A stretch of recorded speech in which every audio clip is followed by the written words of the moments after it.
to state their position or make a presentation in the meeting. Resource persons shall not be allowed to speak or make interjections unless and until they are recognized by the lead chairperson or the presiding officer. Committee members and other House members who want to make statements or ask questions to resource persons shall register with the committee secretary of the lead committee and shall be recognized by the lead chairperson or the presiding officer on a first to register basis. Members shall be given 10 minutes each for their interpellation, excluding the answers of the resource persons. No member except the lead chairperson or the presiding officer shall be allowed to speak or make interjections during the course of the interpellation of a member unless and until recognized by the lead chairperson or the presiding officer. Any question addressed to the joint committee shall be presented to the committees separately, and the decision of the joint committee shall be the majority vote of the four committees. Now, insofar as the role of councils is concerned, the councils, Mr. Chair, should see to it that they should present their appearance to the Quad Committee if there are councils present, and the participation of counsel for the witness during the hearing and while the witness is testifying shall only be limited to advising on the legal rights of the said witness or resource person. Counsel for a witness or resource person shall conduct oneself in a professional manner and shall observe proper decorum. Otherwise, upon a majority vote of the members present, there being a quorum, such counsel shall be subject to contempt or to such other disciplinary action that may include censure and removal from the room where the hearing is being conducted. Thank you, Mr. Chair. Thank you, Congressman Acop. Now, the next part of the agenda is the discussion or deliberation on our administrative matters.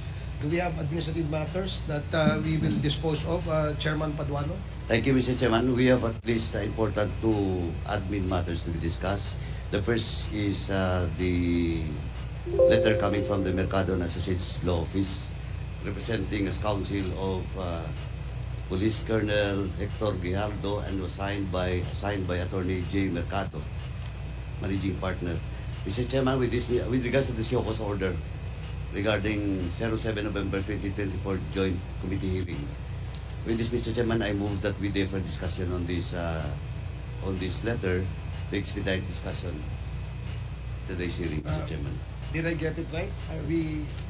Is there a motion to defer? Yeah, to discussion? defer and discuss this matter on later part of the hearing. There is a Mr. Chairman. motion to defer discussion on the letter sent to the Quad Committee by the counsel of Colonel Grijaldo. Duly seconded. Are there any Second, Mr. objections? Is that an objection? Any objections? Hearing none, a motion is approved. Second, Mr. Chairman, is the letters that was sent to us during the previous hearing by Attorney Delgra, representing as counsel the former president. And with that, Mr. Chairman, before I discuss this admin matter, may I ask Attorney Delgra, are you the counsel of the former president or a witness or a resource person at today's hearing? Because I do believe that you have received the postponement. I do believe that you have... Attorney Delgra, please listen. I do believe that you have received the postponement invitation for you. If I may, Did you receive the invitation? we did, Your Honor. Then you also received the postponement. We did, Your Honor. So now, let me ask you, are you counsel of the former president now, today?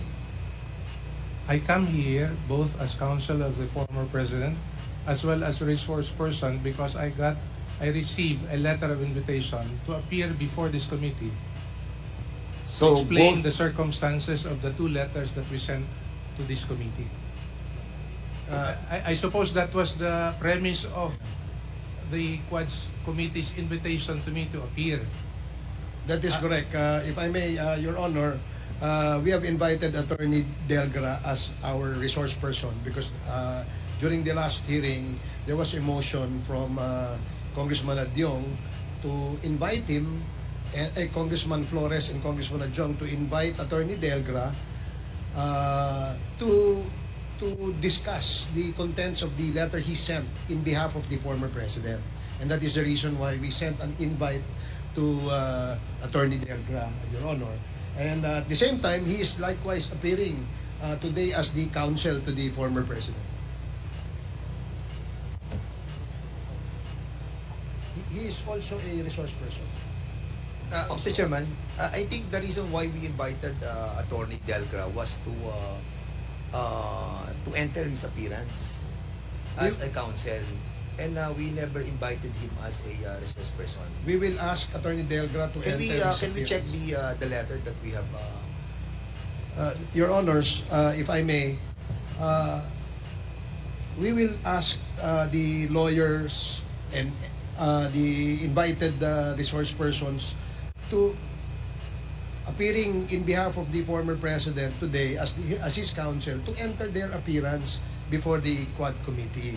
And we will get to that later on after we dispose of the administrative matters that we have at the moment. So, Congressman Paduano. so with that, Mr. Chairman, discussion with regards to admin matters on the letter sent to us by Attorney Delgra, since he's also a resource person, we will discuss this during the turn of Attorney Delgra, Mr. Chairman. But before we proceed, Mr. Chairman, let me ask lang po, on record, for the record lang po, for the former president, do you confirm, sir, that we received a letter coming from you, signed by you, granting authority to Attorney Delgra as your counsel? Just for the record po. Your Honor, you are correct. Thank you. Thank you, Mr. President. Former President, that's only my question. We're talking about lawyers. I have two additional lawyers. Okay, let them... Attorney Belio and Attorney Panelo. So let them have their entry. So If that they will recognize me, the Chairman. Thank you, Mr. President, for that answer. Thank you po. We will now ask the lawyers of the former president to enter their appearance before the Quad Committee before we proceed with the committee proper. Attorney Delgra and Attorney Panelo, please enter your appearance. Attorney Delgra. And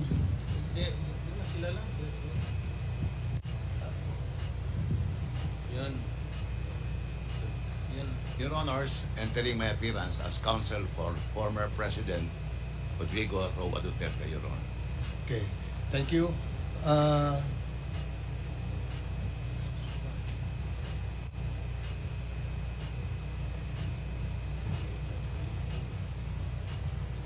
Good morning, Your Honors. Respectfully appearing as counsel for the former President Rodrigo Roa Duterte. Okay, thank you, Attorney Panelo. Please proceed, Congressman Paduano. Mr. Chairman, since